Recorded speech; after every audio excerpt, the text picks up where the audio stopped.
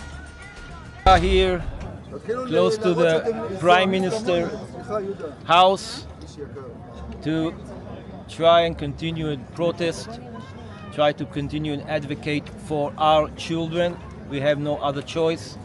Today we just got another obstacle, the sacking of the Minister of Defense, Gallant. सिर्फ लोग ही नहीं, यो Gallant के पक्ष में इजरायल का विपक्ष भी आ चुका है। פיטורי שר הביטחון גלנט אתמול הם מעשה טירוף של ראש ממשלה לא כשיר. באמצע מלחמה, בזמן שישראל נלחמת ב7 חזיתות, נתניהו החליש ופגע בצה"ל, בכוחות הלוחמים, רק כדי להעביר את חוקי ההשתמטות. जंग अपनी जगह है, लेकिन इंसानियत और मानवीयता अपनी जगह। लेकिन इस जंग में सब स्वाहा हो चुका है। बड़े, बुजुर्ग, बच्चे, महिलाएं, सबके सामने दो तरफा मौत खड़ी है। 400 दिन की जंग, भूख से मर रहा गाजा। पूरे गाजा पट्टी में हो रहे हमलों पर ना तो कोई सवाल पूछने वाला है और ना ही कोई जवाब देने वाला है। हालात बद से बदतर हैं। जरा ये वीडियो देखिए। भूखे फिलिस्तीनी एक एक रोटी के लिए तरस रहे हैं। ये तस्वीरें गाजा में दीर अल बला इलाके की हैं, जहां सैकड़ों लोग एक रोटी हासिल करने के लिए जुटे हुए हैं। भूखे पेट रोटी के लिए भयंकर धक्का मुक्की करते ये फिलिस्तीनी 400 दिन से ज्यादा की जंग में इतने बेबस और लाचार हो चुके हैं।